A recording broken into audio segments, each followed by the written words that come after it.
No longer Sinners Anonymous, Day 27, in and out of season. Saints, I want to let you know it's been an absolute pleasure to be here with you as we begin wrapping up this series. I pray that this has equipped you to continue to not sin, to continue enduring temptation, to continue being wheat. We will have a few videos after this, and then we will conclude the series. To begin, so as you just saw in day 26, the opening verse was Ecclesiastes 3 verses 1 and 2. To everything there is a season and a time to every purpose under the heaven, a time to be born and a time to die, a time to plant and a time to pluck up that which is planted. When I went through to find out how many hearers there were, I counted 4. Saints, the word is so layered. How wonderful it is. Remember, he's Alpha and Omega, the beginning and the end. When he compares things, there's a reason behind it. 4 different hearers. The word says to everything there is a season. How many seasons do we have? We have 4 seasons. I likened the hearer who didn't understand as the summer. The second one is the surface hearer. I liken that one to fall. The hardened hearer is winter, and the softened hearer is the spring. Something that I had to look up because I'm learning a lot in talking about seeds, trees, fruit, wheat. I'm learning a lot. Something that I found about wheat. There are 2 different types of wheat that can be planted. There's winter wheat and spring wheat. Winter wheat plants in the fall, late September to October. If you plant too late after that into the ground freeze, it won't produce good fruit. It won't yield. It has to be within that sweet spot of September or October. Winter wheat is harvested midsummer. Spring wheat is planted early spring between March to May and is harvested by late summer. It never says early summer.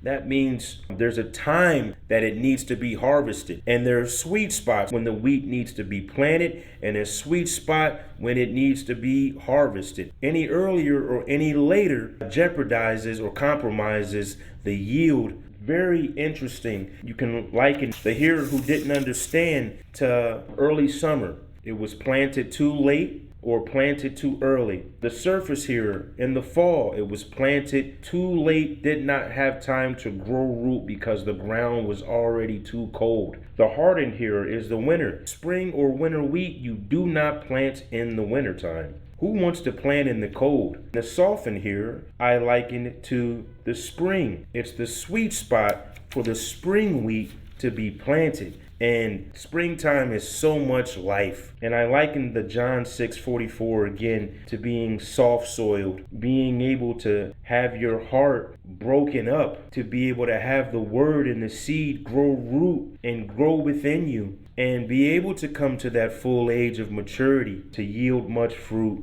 Notice that whether it's winter wheat or spring wheat, it can only be seeded or planted in one season. There are 4 seasons and it can only be planted in one. And within that season, there's a sweet spot or a time appointed. No other time or season can the ground receive the seed. Consider that us, your heart. What type of hearer are you? Remember, all 4 of the hearers heard, but only 1 did the seed fall on good ground. Matthew chapter 9 verse 37 says, Then saith he unto his disciples, The harvest truly is plenteous, but the laborers are few. There are laborers that go out into this harvest. 2 Timothy chapter 4 verse 2 says, Preach the word, be instant, in season, out of season, reprove, rebuke, exhort with all long suffering and doctrine. But the laborers who go out into this harvest, as we're talking about the 4 different types of hearers, what must they first do? Romans 10:17 says, So then faith cometh by hearing, and hearing by the word of God. You must first have an ear to hear. John chapter 12 verse 48. Jesus says, He that rejecteth me and receiveth not my words hath one that judgeth him. The word that I have spoken, the same shall judge him in the last day. Don't reject him. Have a heart inclined to receive the word that the ears must hear. John 8:47. Jesus says, He that is of God heareth God's words. Ye therefore hear them not, because ye are not of God. Be of God. Hear his words. Don't be the hardened heart that rejecteth and denieth and does not receive him. Matthew chapter 13, verse 22. He also that received seed among the thorns is he that heareth the word, and the cares of this world and the deceitfulness of riches choke the word, and he becometh unfruitful.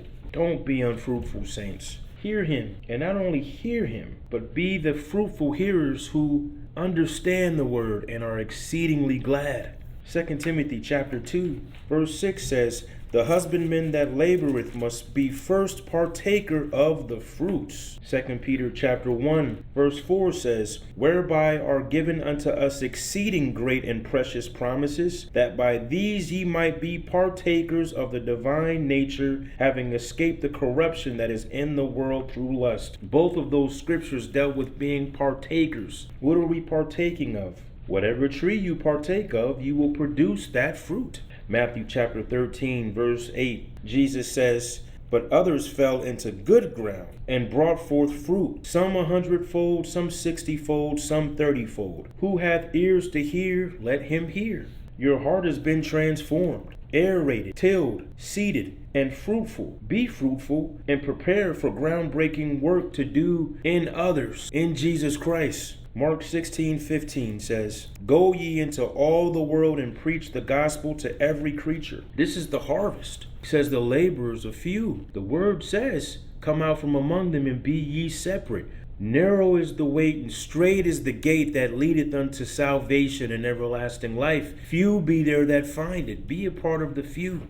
What will you have succeeded in doing if you heed the words of the Father and be exceedingly glad in receiving them? John 15:8, Jesus says, herein is my Father glorified, that ye bear much fruit, so shall ye be my disciples. Be fruitful. Where else do we hear this? Genesis 1:28, God blessed them, and God said unto them, be fruitful and multiply, and replenish the earth, and subdue it, and have dominion over the fish of the sea, and over the fowl of the air, and over every living thing that move upon the earth. Now he's definitely talking about reproduction. Yet we're told to be born again in John 3. And he says his spirit will pour out in the end. The gospel has to be preached to every living creature, he says, and then the end will come. Notice Genesis 1:28 is a mirror of what John 15:8 says, John 16:15 says. His word does not change. People and seasons may change, but the season on which you were seated is of the Lord. Your heart was prepared to receive him. Be an in-season hearer so you can be a reader and doer for those who are out of season. Your edification assignment is to read Nehemiah chapter 8 verses 1 through 13. That is the end of day 27, in season and out of season. And all this talk about bearing fruit, being wheat, being fruitful. How does wheat and fruit go together? More on that to come. May you be blessed in Jesus' name.